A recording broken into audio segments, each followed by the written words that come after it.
অশৌচ অপশনার্থে চতুর্ধা শান্তি ইতি বিধি প্রযুঞ্জতে ইহ শান্তি নহি প্রেতস্য ইহ শান্তি তস্য যস্য অশৌচ সঞ্জাত। অশৌচ সঞ্জাত যাদের হয়েছে, যাদের শরীরে অশৌচ প্রবেশ করেছে, তাদের অশৌচ প্রশমনের জন্যে শাস্ত্র চতুর্ধা শান্তির কথা ধরেছেন। প্রাচীন শাস্ত্রকারগণ, কাশীরাম বাচস্পতি প্রভৃতি টিকাকারগণ, তারা গৃহ্য পরিশিষ্টের বিভিন্ন ব্যাখ্যা করতে গিয়ে বলেছেন যে শান্তি মন্ত্র, যেটা বৈদিক শান্তি মন্ত্র, কয়ানশ্চিত্র ইত্যশ্বরিত্রয়স্য, এই মন্ত্র পাঠ করেই এই শান্তি কর্তব্য করা হয়। কিন্তু পরবর্তীকালে কোনোভাবে একটা প্রথা সংযোজিত হয়েছে, চতুর্ধা অর্থাৎ চতুর্বিধা।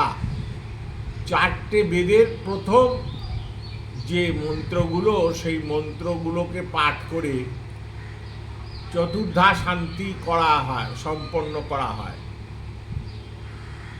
স্মার্তপ্রভু রঘুনন্দন কিন্তু তিনি এটাকে অত গ্রাহ্যতা দেননি, এই 4 রকমের মন্ত্র পাঠ করাকে। কিন্তু পরবর্তীকালে এটা প্রচলিত হওয়ার জন্যে পণ্ডিত শ্যামাচরণ কবিরত্ন মশাই তার দ্বিতীয় ক্রমেতে এইটাকে ধারণ করেছেন। চতুর্থা শান্তি 4টি জলপাত্রের ওপর বামাদিক্রমেণ অঙ্কশ্চ বামাভাগ, এই মতানুসারে বাম দিক থেকে শুরু করে একের পর এক চতুর্ধা শান্তি নামক কার্য করা হয়। চতুর্ধা শান্তি করার আগে ব্রাহ্মণগণ এবং প্রত্যেককেই উত্তম রূপে শরীরে ঘৃতমক্ষণ বা ঘি মাখতে হয়, অগ্নি সংস্পর্শে অগ্নিস্পর্শ করতে হয়। এবং দ্বিতীয় শান্তি হওয়ার পর গাঙ্গুটিং কুলোত্তঞ্চ চর্ব ইত্যা, গঙ্গামাটি, কুলোত্ত কলাই, নিমপাতা, নিম্বপত্র, তুলসীপত্র এগুলো চর্বণ করতে হয়। আর একটা স্পেশালি বিশেষভাবে করতে হয়, সেটা অনেকেই করেন না, নিষ্ঠি ব্যাচামেত। নিষ্ঠি ব্যাচামেত কথার অর্থ কি? নিষ্ঠিবন কথার সংস্কৃত অর্থ হচ্ছে থুতু ফেলা। ওই যে আপনি গাঙ্গুটিন কুলোত্তঞ্চ, কুলোত্ত কলাইটা আপনি যে চর্বণ করলেন, সেটা থু করে ফেলতে হবে, নিষ্ঠিবন। এবং তারপরে মুখ ধোয়ার প্রথা আছে কোনো কোনো জায়গায়, নির্দিষ্টভাবে বলা নেই, কিন্তু আচমন তারপর অবশ্যই করতে হবে।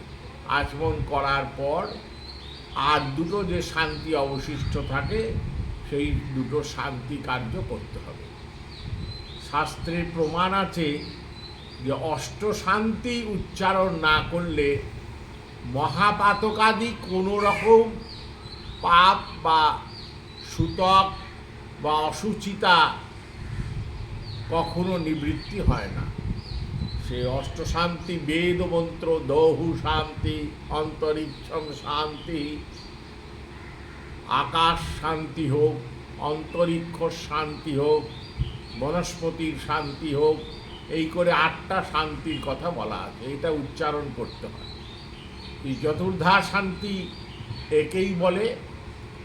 এইটা একটা বিশেষ প্রক্রিয়া। এই চতুর্ধা শান্তি করার পর অন্যান্য কর্মে অগ্রসর হওয়ার নির্দেশ দিয়েছেন শাস্ত্রকারগণ। জয় গুরু, জয় শ্রী সীতারাম।